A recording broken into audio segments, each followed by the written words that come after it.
Perspective.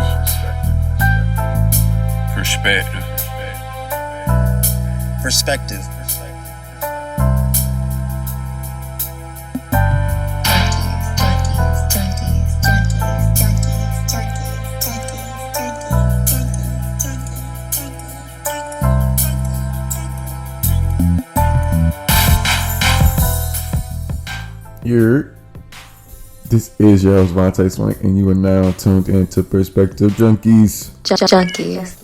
On last week's episode, we had on Harlem Johnson. Harlem was cool. We talked about masculinity, femininity, chivalry, and what's the trade-in value of that. But on this week, we back to just the old crew, me, Cody, and Kenzie, back rocking. And this episode was really like, this is a testament to like, all right, this is how I want future episodes to go. The wide array of discussion was just great for me. Like, we talked about taking risk. We talked about playing to lose in the sports aspect. And we talked about that Tory situation, the juicy. So, of course, we had a great episode. Please stay tuned. Please show support any way you see fit. But please, just enjoy the show. Hello, ladies and gentlemen. You are tuned into Perspective Junkies. And I am one of your hosts, C. Swank, aka Codyocrates. I was once referred to as Captain Controversy. I've changed that as a longtime friend of one day gave me a new name, a new nickname, a new guy I met. He's like, life already. Yeah, he was like, Codyocrates. You speak so wise, and I was like, Codyocrates, what? And I've adopted that, so that's my thing now, Codyocrates. And yeah, my co-host, KB knows most. Vontae, this one. These guys are abandoning their, like, you gotta give your official name. Okay. The man of mental health. My name is Kenzie. That's it. Nose. Yeah, I guess your original one. I said KB knows. Your original one, I guess, is kind of boring me to say Kenzie. What is your at name? D5. Oh, D5 athlete on IG. Come on. Choose KB on Twitter. We gotta get back to the basics. People gotta focus. All right. We're gonna dive right into it. Twitter moment. This is a period where we dive into like a interesting tweet that kind of caught our attention that we want to speak on. Okay, so this is from @HeyFandy. Yeah, you know what I'm saying. We don't ask permission when we do these Twitter. Let's get the book stack on the right side. Yeah, go ahead and straighten that already. Hey, this is our book collection that we just got. Hey, we be laying that for just like as a prop, but we read all of them. Yeah, y'all not watching the YouTube page. Man, y'all would notice that. We don't like doing an episode without the book showing. Right, and the chess pieces. You know, this is legendary. Right, because we making moves. Right, making chess a checkmate. They playing checkers and we playing chess. The episode would be just inappropriate without the books. Like with these dumbass. Who wants to listen to these dumbasses and they ain't even got no books? But yeah, all right. Here's the tweet. I'm not understanding men's obsession with leading. Where are you leading me to? And what is it about dating you that I now suddenly can no longer lead myself?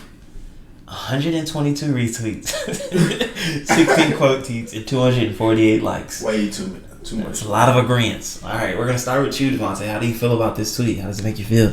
I mean, I just feel like, did we not go through evolution and genetics kind of made this way? Ooh, he's controversial today. Like, even us is science. Like, can we get down to the biology of this shit? Like, we are males, and males of any species are gonna lead. Okay. Some people might argue that there's definitely some animals. Okay. Not the bees. They run this shit over there, but you know what I'm saying? As humans. You like all the serious animals. All the serious animals that's getting it done, you know what I'm saying? All the humans, of course, that's just in the DNA, it's in the cloth. And then, you know, a good leader will allow himself to be led when the time is necessary, and then he will know how to follow as well. Y'all want to decorate the house? I'm just like, no, you can't say that. To kind of let you dive deeper into that response, do you think that you can lead, that you are leading if it is just yourself? Or does it technically need somebody else in order to lead? Or what are you leading if it's just yourself?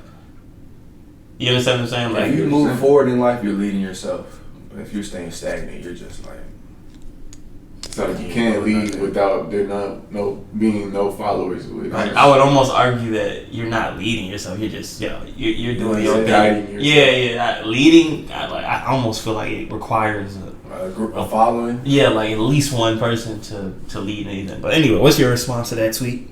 That tweet, statements like this is very like... This is an example of people wanting change but don't really want that change. Like, you want to be led until it's time to pick out what we going to eat. Funny, y'all be doing some funny things. They gonna say, "Oh, come on, that don't count. That don't count." Girls, they want to be leaders, but they don't want to go half. And that's what was that, episode 1? How you don't want to go? I feel like that was like almost every episode. Dig into that, Kenzie. Dig into what is the correlation? Because this is what people reply when they say that. Like, they really want us to get into the argument. What is the correlation between paying half on a date and leadership? Why is that necessary? Why do you need that aspect? Okay. What we say last time? We're not here to bash. But for you to lead the way, that means you're asking men on dates. You're picking them up. You're telling them when to get ready and where y'all going and that y'all covering the whole check. Or you're like, nah, babe, I got the bills this week. You good. I got this. You good. That comes a part of leading. With leading the way, there's more to it. I feel like you guys just want to boss things around but still have a man doing men things. Like, let's play to their side. They're gonna say, so I can't want to be wined and dined and romance, but also want to lead. So a woman who is in a leadership position in her relationship and her job, she's not entitled to the leisure of having a date offered to her or getting dates paid for or things like that. I don't think this tweet is in reference to a job because of course there's powerful women in the world leading the place, so of course they're still getting asked on dates. So let's exclude that. I think this is just a girl like in a new relationship, like, why you always picking, like, why are we moving to Marietta and not downtown Atlanta where I want to be? Like, okay, if you want to lead the way, pay the bills. Pay the bills, take us there. Tell us how we gonna do it. I mean, more importantly than that, I feel like it's more, she should be criticizing the way they lead and not the fact that they are. Mm-hmm. And so if you're being led without the option of leading certain aspects of whatever y'all doing, then that's not the right leader. But to say that you don't want a nigga to lead, that's not the right direction. Yeah. Why do you say that? Because some would say, what is the pre-existing law that mandates that men must lead other than patriarchal views? Like, what's the real reason for why? I feel like that's just the natural behavior, and then ultimately trying to get us in trouble. Right? Ultimately, stronger. Even if the woman is, the dominant in the relationship, there's gonna be some point where the man is leading the household, like mentally. You know what I'm saying? So like, maybe not making the most money, but he leading the charge and getting the family to where they need to get. And so what I'm saying is, like, even if a man is not the dominant in the relationship, that might be his leadership style is letting her really run it, but he's kind of leading it in some aspect because he has to defend that family overall.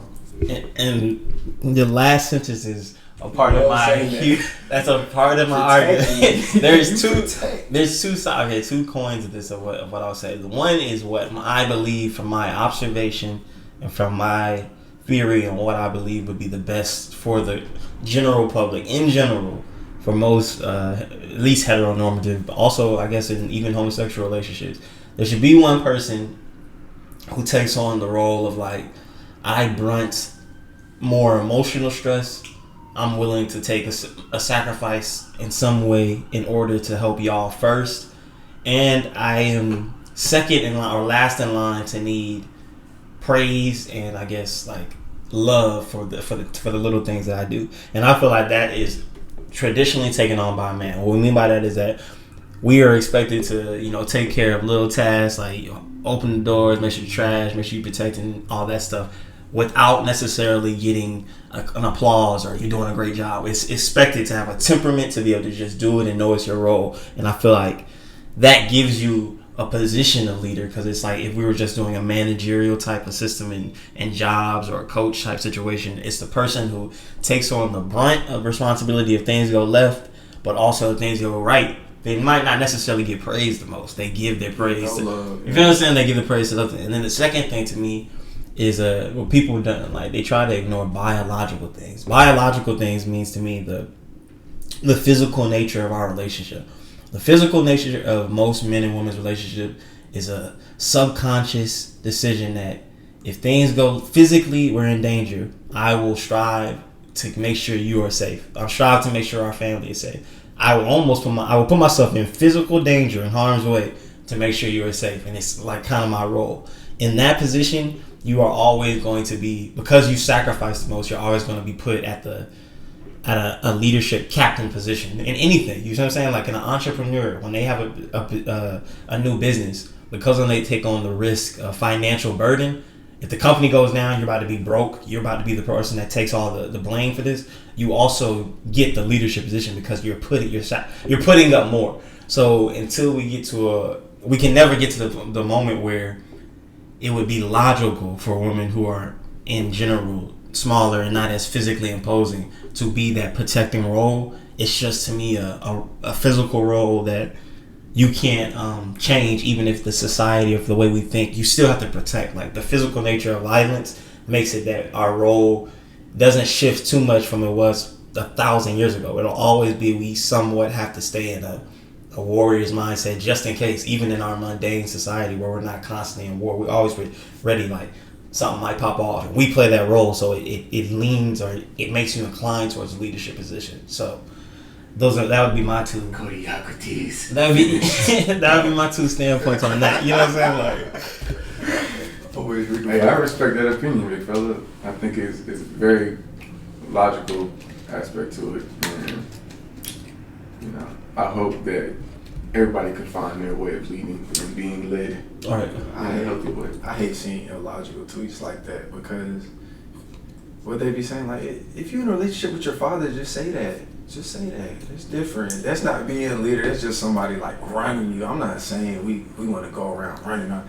Hey, dinner at 5, have it ready. We good. We ain't even saying that. Right. But if you're in a controlling relationship and that's what that tweet is really referring to, that's way different. Get out. Right. Because there's a difference between even good, when they say, like, people try to conflate words with a negative meaning. So leadership or even submitting is considered negative when actually they're just two natural, inevitable roles in any type of relationship. At one point, the woman should lead, like your girl should lead, or whoever your significant other should lead, because they're more competent, because they're more emotionally aware, they're more caring or empathetic. Whatever the situation, whatever is necessary for that situation, they're going to be better suited to lead. And in that moment, you should submit, because it's just logical. It's the logical thing is to submit where you are better, like where someone else is better. So just like in the show, like if Kenzie has a more affinity and a love and a passion, understanding of shoes and stuff like that, I can submit. Like, okay, you say that's a good time to buy that or a good spot to buy that, I believe in that. If Vontae knows, you know what I'm saying, invest in that. All right, well, I'm going to invest in that because he has more information than I do. So it's not necessarily like a negative, like, I don't think you should even have to explain that. That's completely a whole different thing. That's actually a manipulative, like, dominant, tyrannical behavior. This is just leadership. Good leadership is not tyrannical. It's actually... no one to be led. Yeah. So it's just something that has to happen. For me, I feel like it's also just knowing the right timing of certain stuff. Like, if we got to make a decision and we on the clock with it, I'm like, all right, I'm just going to take control here. I'm going to make this decision. But if I could feel like my girl needs to make this decision, it'll make her happy. Like, if she gets to choose whatever we're about to do here. Right. You got it. You too. And even good leadership is in a relationship. Where I take it, and I always say this to people, I feel like it goes on deaf ears, because if I say something they disagree with, they kind of like block out the rest of what I'm saying. But I would say, as a man, you probably could lean on, for most women, unless she's abnormally, not so smart, but you can probably lean on her for like 60-70% of y'all little questions, and she could probably come with a pretty competent, logical answer, and y'all could be fine. It's only a lot of times when it's like something she doesn't know about, or if it's like a time mandate and you need to like kind of make a little then you're helping her, and she would like the help of like, hey, I can't make a decision, can you help? And that would be a form of leadership, knowing like what Vontae said, this was time to kind of make this decision, or this was time to yeah, you're right, okay, yeah, we can go there, oh yeah, that's a smart move, or yeah, I should wear this shirt. Like, it's just delegating the moment when it's time to take that final step. But we're gonna get off that. We have a Kinsey Sports philosophy moment. So there's some recent happenings, college football fans. The Oklahoma Sooners lost a 21-point lead to K-State. Commentators preached about their over-conservative play in the second half. And our question, for the sports fans is, what would you say is the difference between playing to win or playing not to lose? And I always try to translate sports, theories and the way you approach sports to your real life work. You know what I'm saying? So how do you think this theory translates to life? How are people living the idea of playing to win or either just playing not to lose? So you get into that. Hey, I'm gonna tell the truth. I watch SEC football. I don't give a damn about no Oklahoma. But shout out to Mr. and Mrs. Williams. They went there. It's a wonderful school, but you can't blow a 21-point lead to K-State. That's awful. Right.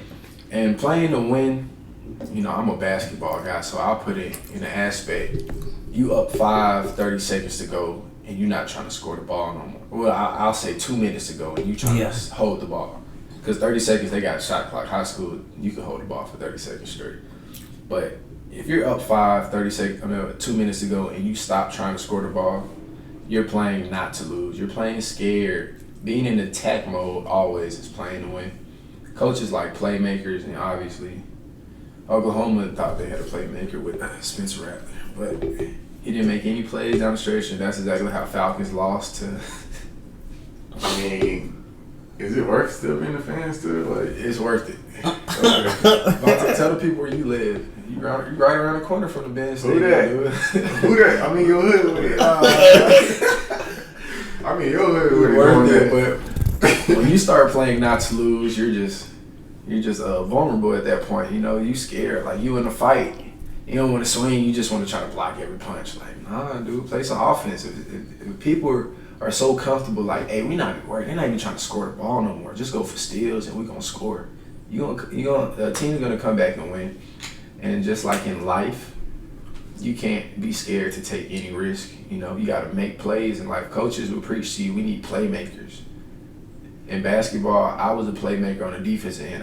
If somebody tried to dunk, I would jump. It's a 50-50 chance I'm going to get put on a poster or I'm going to make a poster. But if you don't have anybody on your team to make that risk, you're not going to win a lot of games. And in life, if you don't take any risk, any at all, like, I was working at the airport for 3 years. I was so comfortable. I was having fun. I was cool. But I was like, these checks suck, but I'm having fun.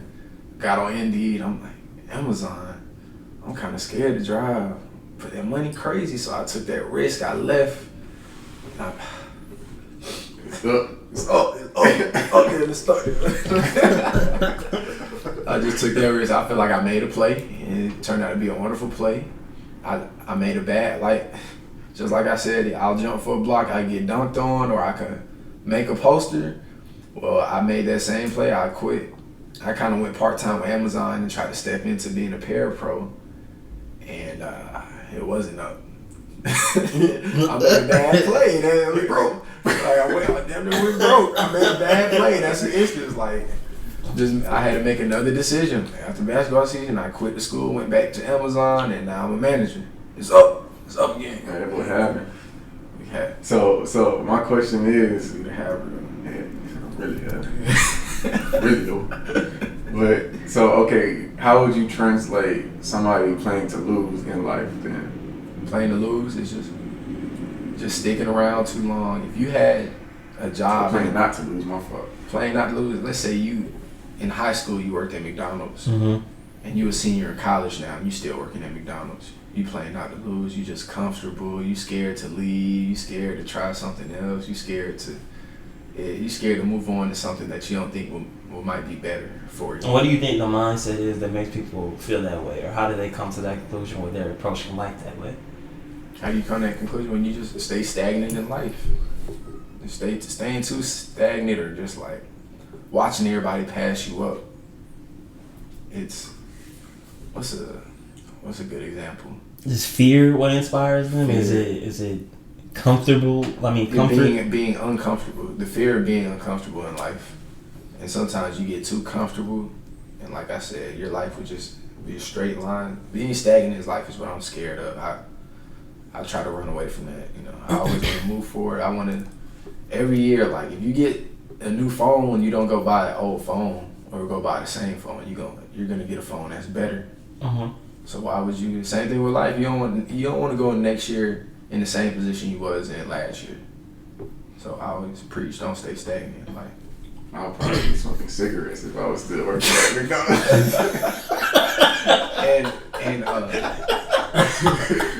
To be honest, what y'all here? I really run this kitchen. McDonald's What's that Drewski thing? Like that one dude that been working there all day, just think they know everything. Like you still with me? Right.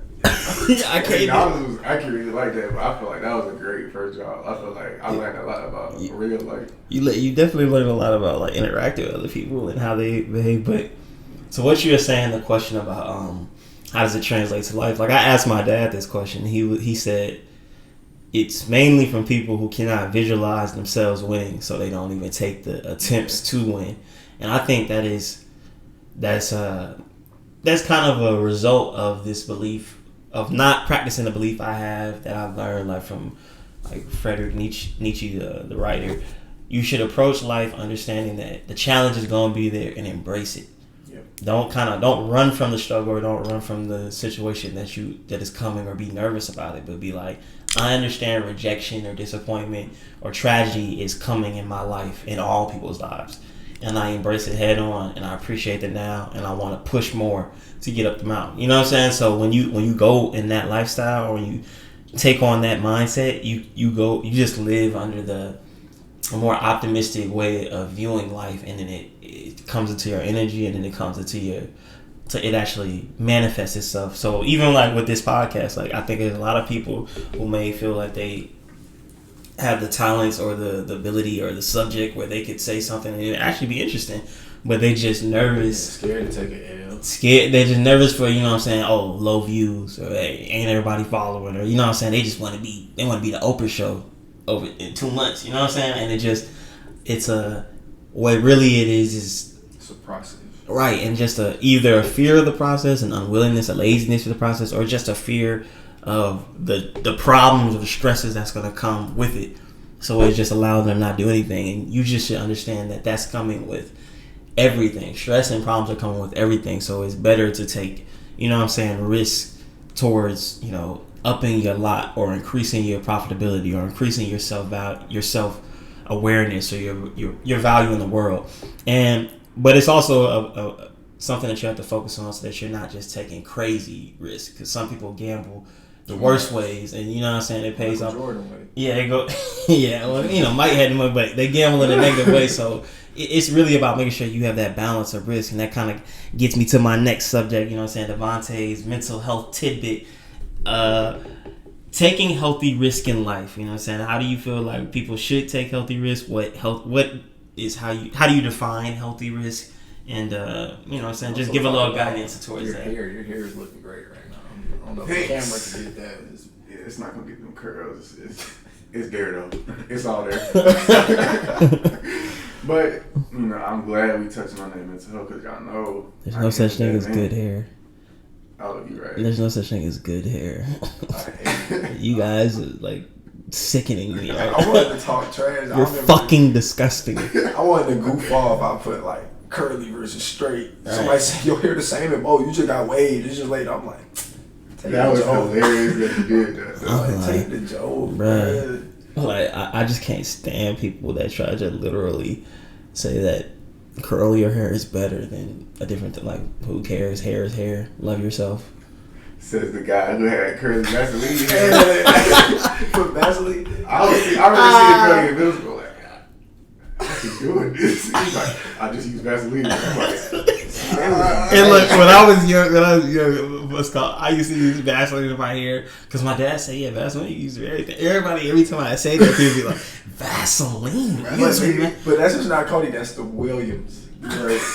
I went and tried that, and I was like, my hair is thick as fuck.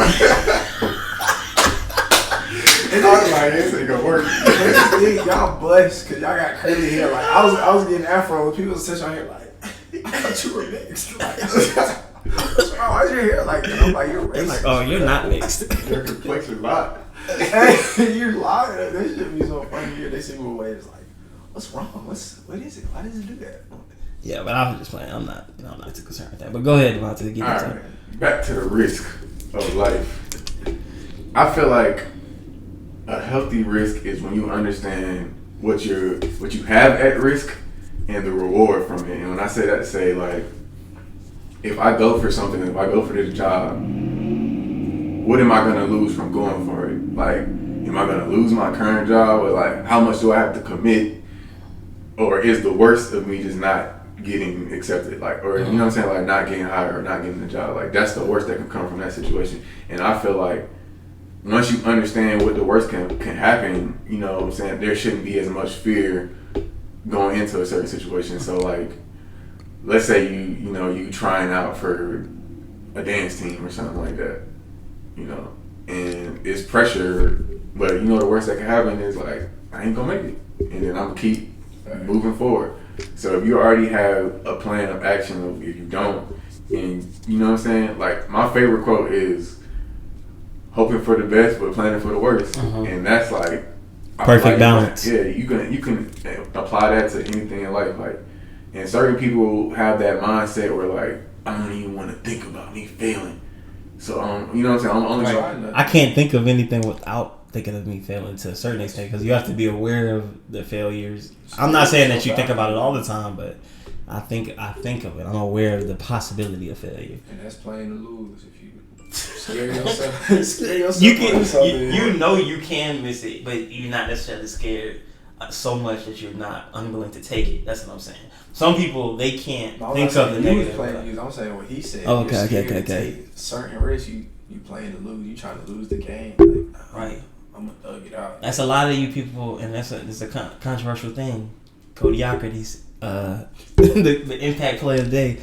A lot of you women and men saying, "Hey, I'm just waiting for the Lord to send the right person." You gotta put the work in. Put some shots up. You're not putting. You scared to take that risk. You scared of a hell the fuck. You scared of the hell no. Like red. Come on, man. Let's go ahead and send that message. Go ahead and say, "Hey, how you doing? Try it out. Gotta roll the dice." Your wife could be literally down the street. You gotta go speak to her, man. You gotta try that, man. What is the riskiest move y'all feel like y'all have made in your life, like overall? My riskiest move, I feel like, was picking my first college, because I was kind of against it. I was begging my mom, like, let me just go to Carrollton with my friends. I ain't trying to. She's like, boy, go away. Like, you need to move. You need to get far. Like, I thought that shit was stupid. When you did it, I was like, this man is stupid, dumb. But I feel like it was a good risk. I'm glad I did it. I needed to get away from my friends and really know that I could do things on my own. You know, some people don't even know if they're independent yet because they've never left their circle. I feel like all the swings had to be independent at one point, and then we met back up a couple of years ago. I really had on my mind, like, from me, I've been shadowing at Manchester High School. Maybe I shouldn't say it. I don't know. Anyway, I've been shadowing, and like they're going over their graduation plan and everything, and it just started making me think like how big of an impact on your life were the choice that you make to go to school at. And I was thinking about all the schools that I was considering, like other than Georgia State, and I'm like, I would have been I was considering Florida International down in Miami. Yeah. Okay, Christian. Oh yeah. And I'm like, I would have been speaking Spanish. So I was like, who would I be? Or I was like thinking about FAMU. Like, it's just like, the difference in a person you could have been by that choice is really wild. Like one semester would have changed your life. We probably would have never seen you again. That's what I'm like. And I also be thinking like, you know, is the setup that I had at home that made me choose like, let me do something that's a little in Georgia, like something I can really get to. And some people really have that college experience where they go in like, wow, I'm going to Texas. Like I know some people that we went to school with that went to New York and Boston. And like, I'm like, that's crazy. Shout out to my little sister, man, because when she told me she wanted to go to San Diego State. That's where she going? Yeah, that's where she going right now. Me and my dad was just like, was your mom live out there though? Yeah, me and my Yeah, she moved back just because my sister was going there. I'm looking at them like, me and my dad before she graduated, we was just like, she ain't really gonna do it, bro. Maybe cap. I forgot girls be ready. Like as soon as they graduate, they like, I'm going to Puerto Rico. Yeah, girls are eager beaver to leave. I'm like, yo. But wow. How dope is that experience too? I'm like on the back end of it. Like, yeah, I want the experience, not the life change. I want to do it for a week. It was like one day I had a thought. I'm like, man, maybe I could do the military. I know I could. Hell no. Yeah, like I want to put this out. it's I too know I much. could do the military. I know too many people. I'm like, you went the military route? All right, let's go. It's Always be really the like last. it's really a solid route. If Yeah, you really it's don't solid. have no structure or no foundation to yourself, like you know, what I'm saying, you need to build that. I would definitely be like, hey, you'll get some help on like getting a jump start on life for sure. I would But do the shortest term. yeah, I can't have nobody like, nah, you're not going home this one. So you're not going what? You're not going home this Christmas though. You gotta stay. You not leave yet. Right, I'm like, I already took that L with basketball though, so I'm already used to it. you gonna compare basketball to the military, to the U.S. military? I was like, if that's the case, I took that L with Target. Right, he comparing basketball to the U.S. military. It'd be different, bro. The time commitment. I'm telling you, y'all don't know how I feel when everybody home for Christmas and y'all, it's like just the basketball team in the dorms. No, think about this. Nah, you're right. I had Thanksgiving, like my first Thanksgiving working at Target. We all used to, like my whole family used to go to North Carolina. And so we had went up to North Carolina normally, but I had to work on Thanksgiving Day at Target. So I had to ride the train home by myself, like Thanksgiving morning. And that shit was like depressing. I was like, shit, this shit's sad. I don't know if I would have did that. I'm not getting on no train. I wouldn't have gone. If I was coming back, I wouldn't have gone. When he said that, I was like, yeah, that's real professional. You Devonta. Like, I either would have not gone to work or would have not gone to. I probably would have just not gone to the It's like you work Thanksgiving. them days or like, Right. The first like 3 months I get a job, I don't like calling out like ever. yeah. So that's what I'm saying. Like I probably would have Oh just yeah, stayed. yeah, we gotta give a special shout out to the man Cody for getting a new job. You know? Oh yeah, it sounds slight. I don't really like telling people where I work. Bro. The feds be trying to watch me and stuff. What they want you for? Yeah, it's cool. I actually love Jeff Bezos now, bro. Because I think about it. I also want to say something. Jeff I saw Bezos. something, and like it was like a post of like a driver driving in some dangerous rain or something, and they like at Jeff Bezos like, you really got us out here like this. I'm like, Oh, it's Jeff Bezos. I'm like, Bezos. But I feel like it's like they pay the price for being like the face of a company. Like when there's like a silent owner, he don't get no slack. But when you know that the dude, they act like he's controlling managerial shit going on at the warehouse. Like, and it's just like also changing the weather. right. even in my little times, like so even in the job, it's pretty fun, pretty easy, I would say. But there's moments where you know it's gonna get a little hot, be a little, energy. Yeah, you know what I'm saying. So it's like you have to compare it to what people be working and doing in the world, not just in your like. There's people that's building. There's people building houses out of mud. Yeah. People that are hunting for their food to eat for the week. There's people that live in like. There's people who are doing plumbing. You know what I'm saying? They literally like wading through pools of turds. And in the South, minimum wage is still like, the minimum wage for Atlanta is like 15. What? That's cap. It is. That's cap? It never went back up. They said it was going up to 15. That's cap. Yeah. Well, that means it's still. There's a lot of illegal corporations. A lot. But yeah, it's Niggas just is getting paid $8 an hour to go like go run the whole movie theater. I still would never return. I was working at the movie theater, but man, Kinsey is so funny with his past jobs. He's like, yeah, I did it. I hate everything about it. I would never suggest anybody who does that. I was having fun. And if they do it, they're stagnant. You seem like you would have worked at Six Flags. You didn't. You would have worked at Six Flags. Right. I can see you with them little shorts. And then just be like, I hated the heat. I would have too much fun there. I would have got stagnant. I would have been playing to lose. No lie. He's playing to lose. All right. So we getting into the crazy situation. We're getting into the crazy situation. Sound like a Tory. Man. Yeah, I'm finna start singing like Jamie Foxx in between episodes. What is that? That's that cat. Sound like that scat. Oh, I heard something that sounded like the dramatic scene of like when a villain is about to get like a little dub in a superhero movie, like. But anyway, we're getting into the Tory Lanez Megan situation, the taboo, divisive, fiery situation that has gotten all of social media, black social media in a yeah. I don't even know white Hispanic social media cares. They like, yeah, whatever.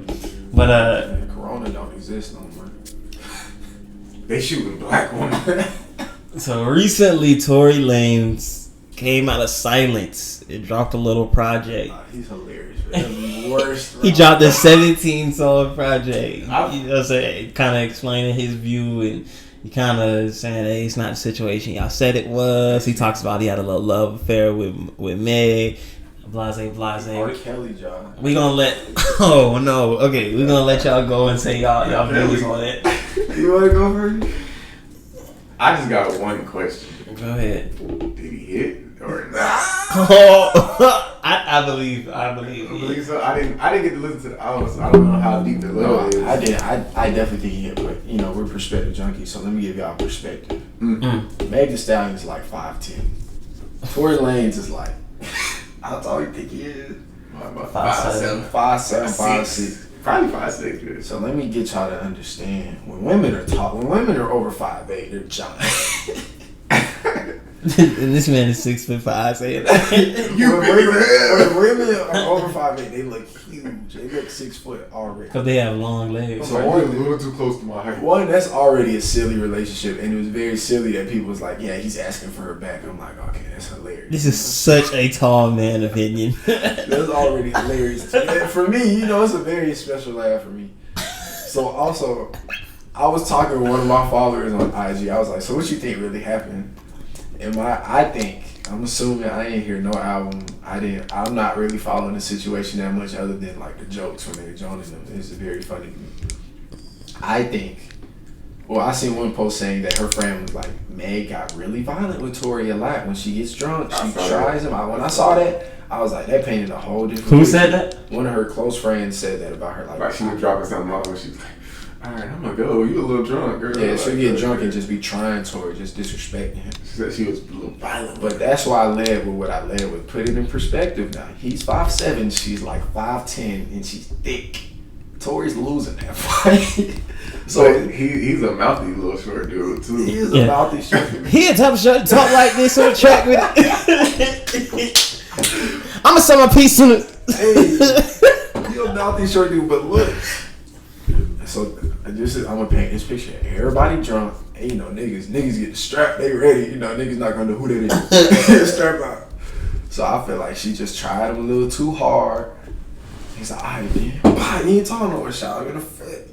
I'm just wondering, like, how much. That's a funny interpretation. How much was she embarrassing him when he was like, "I'm about to pull Yeah, that's what. You're going a little too far. That's what everything out the window. Because in no way, shape, form, or fashion was the answer shooting her. That's wild. I still don't know if they confirmed that he really did. He really shot her. He really shot her. There's no excuse for shooting. And girls is mad that we just want to hear the other side. Yeah, ain't no wrong for hearing the other side. But if he paint a very vivid picture, like, no, bro, she was smacking shit at me. I couldn't do nothing. I'm not stronger than her. Like, she's bigger than me. I'm saying, okay, let's just say, how far would a girl have to go for you? Like, I'm about to pull the strap out. You better chill out. Like, it has to be life or death. So no matter what his explanation, like that. no matter what explanation he gives, if it's not life or death, like it's never be okay. You can't shoot. The only way I could give him a pass is if I could just see this like a movie, right? Like she like playing with him, like flicking him in the head, and then like take his gun out, like you ain't gonna do nothing to her. And yeah, like, give it back, and then like and tossing it over to somebody. Bro, that's literally the thing I'm like. The only thing I get that it's more. I like to dig into the bigger issue regarding these smaller issues. See, this situation, they want us to. When I say they, I'm saying I feel like white people that like to see us in divisive modes or different countries that may have something to benefit from people being divisive within our country. And also I feel like it's definitely stem of black women. It's like the belief that any type of positive feeling or kind of belief or consideration of their side of the story on the side of the man is like, yo, you might as well just say fuck us. You might as well just throw us in the street and put gasoline and burn. I'm like, yo, no, like it's like you can't create you limit right. I'm like y'all limit freedom of speech when it's like you cannot say anything just like I'm like, if somebody was to accuse your brother or your dad was the person that was accused, would you just blindly believe the person that's accused even though you have a connection with the person who is like that theory is just like it's unrealistic, because of course when you have someone that you're close to, you're inclined to be like So when we're not close to any person involved, then your belief or your temperament towards the situation should be more like, I don't know, I'm unsure, let me listen to the whole side. Why would you be so sure of either side? When you have that, you're starting to create a situation where years of the wrongdoing, you're trying to remedy it by years of wrongdoing. It's almost like, you know what I'm saying, back in the day, Kenzie used to slap me upside the head, so now today I'm gonna slap Kenzie upside the head. You can't. That didn't solve the. I'll be a change man. Yeah, we just. He's like, no, I got to do it. We just that didn't actually improve. Like, you didn't remedy the violence. Like, somebody else is doing something. So I'm like, now you guys are creating a situation that is only disadvantaged. Like, it has a disadvantage clearly to anybody who's considered a privileged group, and you will always be considered part of a privileged group to somebody who's in a less privileged situation for you. You know what I'm saying? So eventually you're going to be a person, if you work hard enough, you make a certain amount of money. So now people have a prejudice, you know what I'm saying, towards you, even though you're because you're in this certain situation, or you're coming to this type of quality, or maybe you're tall, maybe whatever the case may be. So I don't like because you're part of a group that's not considered protected, or the minority, or the person that's with less power, that your side of the story is automatically validated, and that the world should believe you, and the world should condemn anybody who, I'm like, that's an unhealthy, that's not thinking with a sober mind, or thinking, you're so biased, you're so emotionally connected to like one side of it. So I don't understand why I get people being like, I agree with one side, or I believe in one side, which you do, you know what I'm saying? Like, you should tend towards the victim side unless you have significant evidence saying otherwise. However, you shouldn't be cutting people off. This is what people are saying. I'm unfollowing anybody who disagrees or listens to a song. Like, who are you? Like, supposed to be like God's warriors? That's what got weird to me when people they weren't even like, okay, you can make an argument. Don't listen to Tory music. Okay. Oh, y'all want to hear Tory's side of the story? What is wrong with y'all black women? I'm like, y'all going too far. They try to be like, oh, if that was my sister, I wouldn't even want to hear the other side of the story. Duh. Oh my God! Thank you. Let's say that again. Let's run that back. What he just said, because this is the related to it. Would you need to hear the other side of the story if that was your sister? And Devonta's reply is all of our replies. No, duh. When somebody is related to you or close to you, you lean towards your party side until you have significant evidence. If anybody accuses your mom of murdering 10 people, do you just be like, I gotta go with them? They said that. No, you get like, that's my mom. Like, I haven't seen anything. You know, that's when it's like, Mom, did you do it? She say no. She ain't do it. Yeah, right. She ain't do it. We gonna see what they talk about in court. If she lied, then we'll find out later. But you don't just why would I'm not jumping shit? Of course, if somebody was related, so if you're physically related or you have close relation to someone, or you've seen physical like evidence of them being kind-hearted, then you have a reason to believe their side. You know, I've witnessed women do this because if you was like Tory's little sister, you'd be like, "Look, my big bro, Meg should have got." You know, you would have took a whole different side to it. Just like when people was getting accused for that rape stuff on Twitter. Dudes was getting accused and it was girls coming to the rescue like, "That's my brother. He'll never do that. Hell nah. Y'all girls just be lying. Y'all want him." And the thing is, people think that's what I'm like. It's human nature.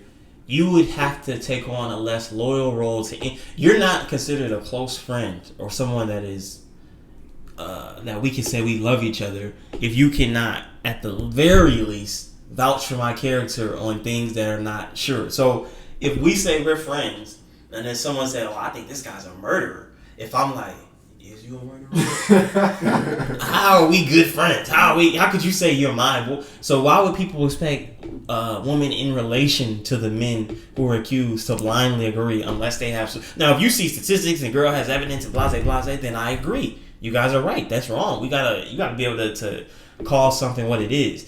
But if you don't know what it is and you're just being like, "Oh, so you just believe in the man," I'm like, I'm believing no one until I know all the facts surrounding that case. And this used to be something that I think was considered common law. Like, it's common law to not make a conclusion without all the facts. But nowadays, it's like, people, I mean, even talk to me like, "Oh, Cody, yo, I usually fuck with you, but you need to shut the fuck up on this situation. You out of pocket." I'm like, were you in the investigator's office? Like, you got some facts I don't know about? Because if you don't know anything more than what I know, you're taking such an emotional stance.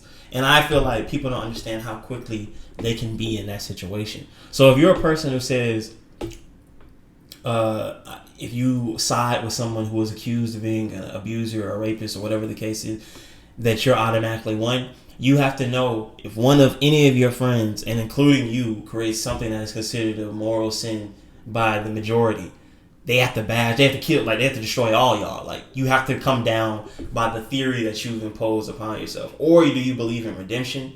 Do you believe in innocent until proven guilty? Do you believe in loyalty to friends until they're proven guilty? Or do you just be like, "Hey, you on your own to a girl or to a guy that you may have been friends for 15 years with, and you've been seeing them chilling and being cool, you wouldn't say anything, you just let them die a slow death by attacks by everybody they know, and you're not gonna speak up?" I'm like, that's cowardice on your part. That's not more moral. That's not justifiable. But you know what I'm saying? If evidence comes out that, you know, for sure that Tory did it and it was a malicious thing and there's no facts around it that would kind of make you look at the situation different, then yeah, 100%.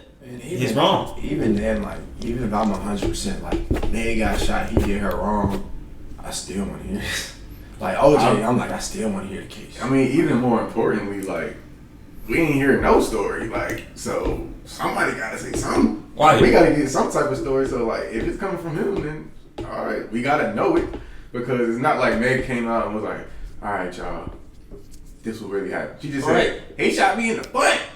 Right. So it's like, all right, what's the story? Right, and that's what I'm saying. And you guys know, like, I don't like when people ignore just obvious things. If Devontae is a situation with his girl and somebody shot in the foot, the obvious question is, so why were y'all arguing? What was the causation? If somebody comes on the thing and you have the support of the whole, women are wanting to support you, literally just because you're a woman. All you have to do is give some type of story, some type of, "Hey, look, I said I had more money than him, he couldn't handle that," boom. Or I was talking about my music accolades, and boom. Or we was in a romantic relationship and we broke up, and boom. Anything to be like, "Oh, okay, that sounds feasible." If you just come with like the story like, "Hey, they just shot me," people gonna, "Man," because if you were a regular person, you weren't famous, people be like, "You're not gonna tell us, you know, why." They said if you had two kids that got in an argument with each other, you would ask why y'all getting argued. You wouldn't just be like, "Who?" Yeah. So I don't think that's a crazy question. Like, we're getting pushed into, we're not allowed to think. Like, I'm like, that's thinking. Part of thinking. That's what I was gonna say. Like, I feel like that's allowing a generalized concept to think for you, and not taking your time to like understand every situation and make a case by case decision. You know what I'm saying? Right. So I'm like, if we don't know nothing, how do you even know how mad do I should be at Tory? Like, I'm Right. trying to figure out, like, how much should I not rock with him? Like, am I just going to not listen to his music, or am I trying to avoid looking at anything? And I just want to say, if y'all start following us because of this topic, me and Vontae didn't listen to the album, just Cody.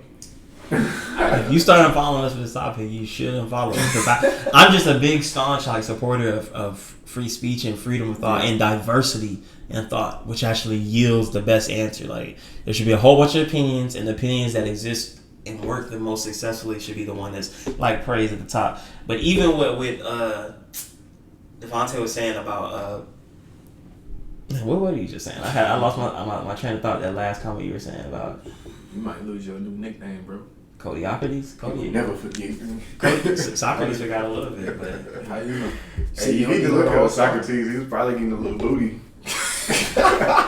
what? You know, them Greek mythologists, they was kind of like rocking with the little young boys. Oh yeah, they was on that wild. Little boy. That ain't funny. Nah, we don't know. I ain't gonna put dirt on Socrates, man. He done gave us good games. It's very possible though. You know, they all kind That was so weird. They got some weird shit. they was rolling in the bushes on that weird stuff. Hey, but I think we need to wrap up this episode, gentlemen. Well, hold on. Before we do, I wanna also add why I believe like this issue is so divisive.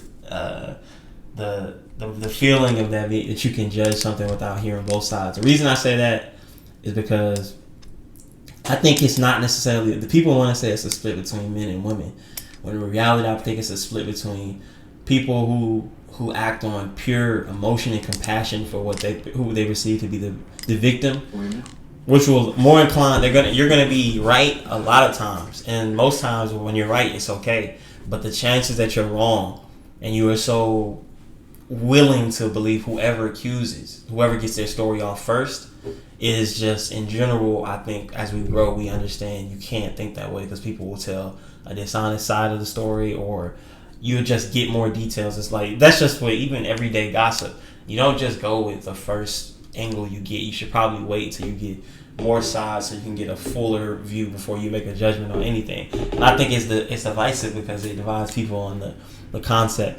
Should you immediately condemn somebody on what you hear is bad and just like, you know what I'm saying, believe in the person that you think is a victim because you relate to that pain and it triggers something in you that makes you feel like, damn, that's bad. Like I want you to feel more. I'm more scared of you feeling like we don't support you than I'm scared of being wrong and condemning this person.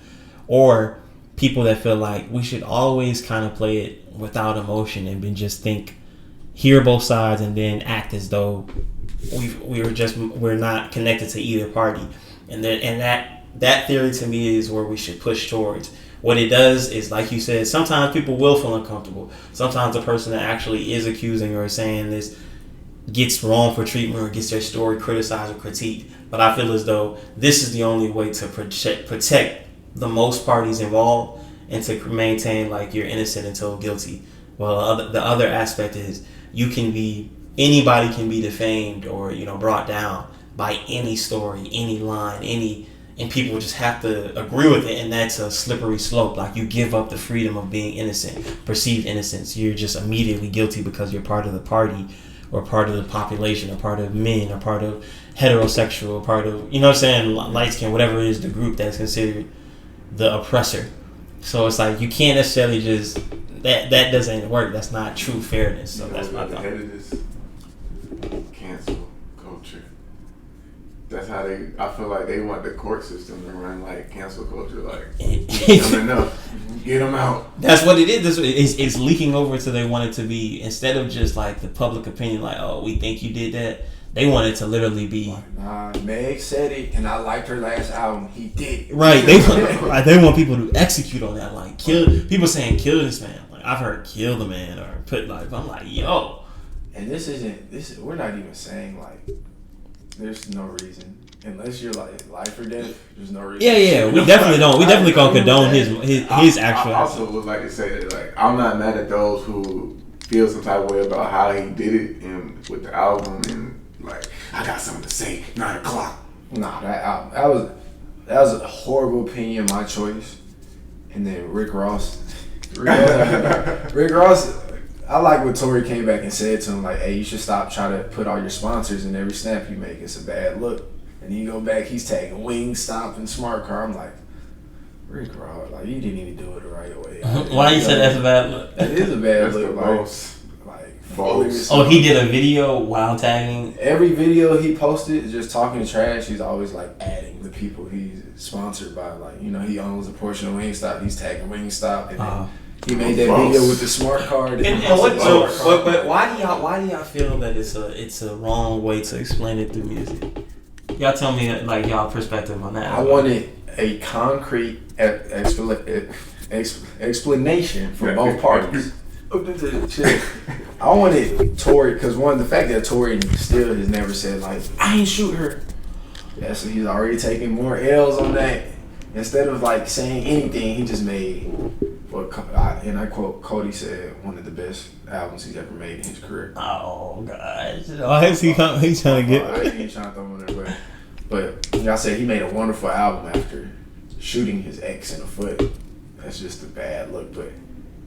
Like the R. Kelly situation when Boondocks made the episode saying like he's just gonna sing his way out of it. I think Tory tried to do that. I feel like you slick can explain the scenario in one song, but the fact that he made an album, it's like okay, like say like even when people get into little beats or little riffs, I feel like they air it out in one song or like get their apology out. Like Offset did one song where he apologized to Hit Him Up, Tupac. Yeah, and I feel like that's where you like let it all out. But you did an album, that means it's like you was trying to get off this situation. You trying to get more money than you was trying to get your expression on.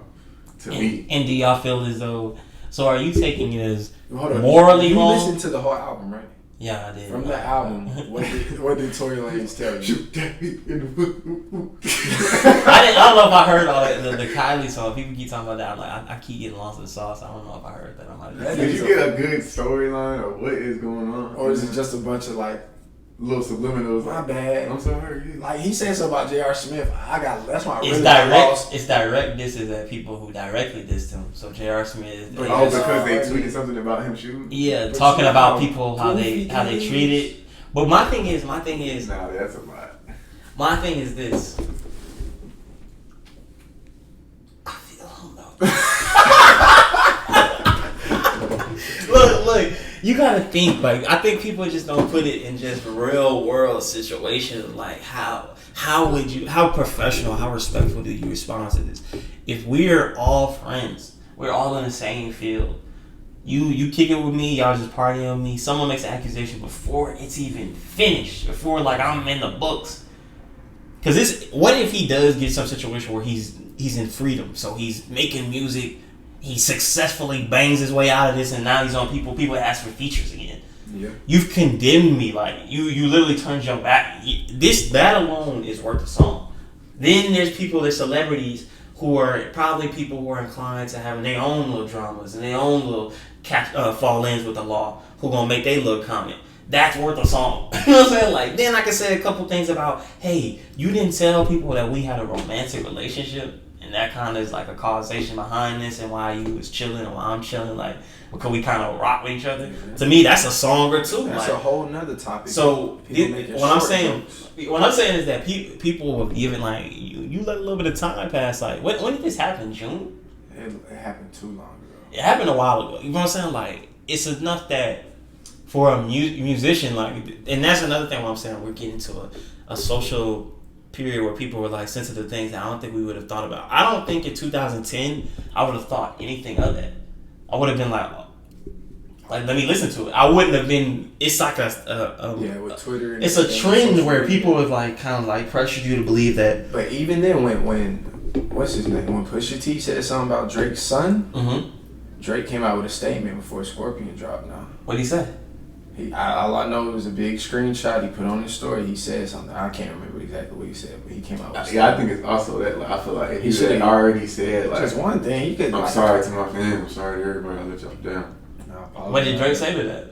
No, I'm just saying, like, I feel like Tory should have made a statement. Did that yet? A lot of people. But I'm saying, what if you make a whole album? What if you felt that you the amount of wrong you did is not like right for how you're getting condemned? Would you even need to make that statement? Like, yo, I'm saying, sorry if to the fans. If they don't have no other story but the one they get, then how can you expect them to make a different decision? But he's also saying in the song that y'all think I can. The reason I can't say it is because of legal claims. Of course. So I'm saying if it was But truly you telling something, me legal claims helped him push an album out instead? I'm saying you can be making the album and then just hold it on ice until the. I don't say, but you could also be coming out like, He hey, could look, make. I can't. Even if y'all have that stance, are you saying it is morally wrong, or you think it's like lame? It's morally wrong and kind of corny to never make a statement and just be like, you know what? It's one thing if he was like a quiet social media dude, but he's over live all the time. I agree with that. And so it's like you can run your damn mouth on that motherfucker all day. Yeah, I think I wouldn't necessarily like. I wouldn't be pushing it like, hey, you should have did it that way. And I just wasn't like it didn't cross my mind like this is the offense that's so strong. Like it was a corny move, and like this is off the Meg situation. I don't want to hear nothing about Tory Lanez that's not a remake of a R&B classic anyway. I don't want to hear nothing original from Tory Lanez. Don't want to hear. There's people that think that about Jacquees too. It's like Jacquees, nah, he still got some. It's like y'all got some. His own classics. Y'all got some crazy mindsets. Like Tory Lanez, there's not many singles by him with no made over beat, but I think it's a very corny way to go about it. He could have, even if his statement was, like Vontae was saying, if his statement said, guys, the truth will be out soon, I cannot speak thoroughly on it because of legal situations right now. He didn't even say that. He really went black. 9 o'clock, I'm going to tell y'all my story. And then he had the nerve to put an exclamation point on it. Don't be raising your voice. Was it the emoji exclamation? He's an exclamation point. Was it the red one, bro? He did. We talking exclamation points now. You shoot him in the foot. You gotta be talking low. You gotta be like, I got He said you shooting. Like, he need to, like, my bad. Oh come on, y'all tripping. Y'all boys You crazy. gotta say something first, like anything. Your first statement cannot be not even a statement, but a studio album. Okay, I agree. I agree. Wow. I give him the public opinion. I mean, it's stupid. But till this day, even though he shot her in the foot, he's wild for that. I still want to hear his side of the story. And I don't. that on that. And don't demonize people for wanting to hear the side, man. Just again, on Perspective Junkies, we want you to be open to multiple perspectives. Right. Don't be so angry. The day that you're closed off from another perspective, you're an idiot. I thought he was gonna go somewhere way different with that. That's when you're living your life playing. Right. Not an idiot, but you're closing yourself off from a different lens of life, and that's when you become ignorant. Right. And ultimately you become an idiot. And you playing to lose. And that's that on that. Right. So we're gonna go ahead and conclude this episode. We want to say thank you to all the people that's been tuned in, that's giving us commentary, that's commenting on social media, Instagram, Twitter, all that. Women. Yeah, protect black women. We want you to understand this is just a thought. Like this is not, and I don't want people to villainize people for different opinions or different words. It's about how you actualize it. In reality, are we putting our hands on women or we no? You know what I'm saying? We're listening, we're being respectful. We're gonna have women on to speak, we're gonna have men to speak. And being drunk around a gun isn't safe. Yeah. Oh yeah, definitely. Why do you have security and you drunk with it? And y'all stop getting illegal guns too. I can't leave the house without it. Can't live without it. Make sure y'all have those guns legally. Don't be. Hey, people got them illegal matter guns. of fact, I just got my L's on mine. Good. Congratulations, bro. I got it on my hip right now, just in case one of you niggas would try it. Hey, all jokes aside, that was a joke. Hey, Twitter is Perspective John 1. And on Instagram it's Perspective Junkies Podcast. Not just Perspective Junkies. That's a different. Those guys are different. They're weirdos. Yeah, Perspective Junkies Podcast. Make sure you follow, comment, and on the podcast app, make sure you rate us 5 stars and subscribe. It's all spelled correctly. All right, we need all that. If you can't spell, you probably won't find it. Repost us too. Podcast. Repost us. Follow me on IG D5Athlete, Twitter Juice KB. And if you have any discrepancies, DM me. Don't comment. Yeah, like if you disagree, somebody was like, Cody think he know it all, but the show pretty good.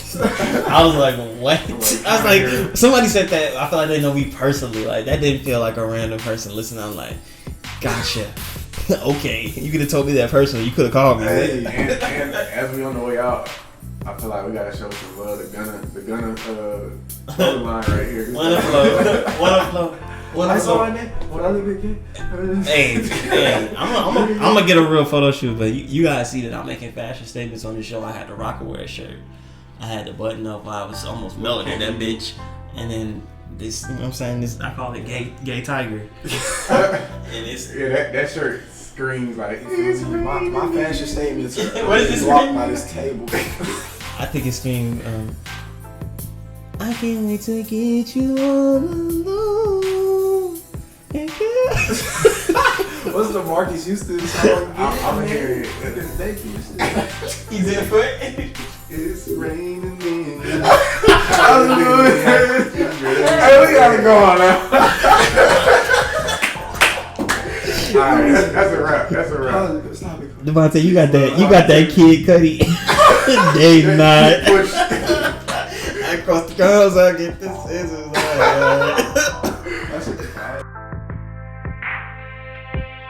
That's a Junkies.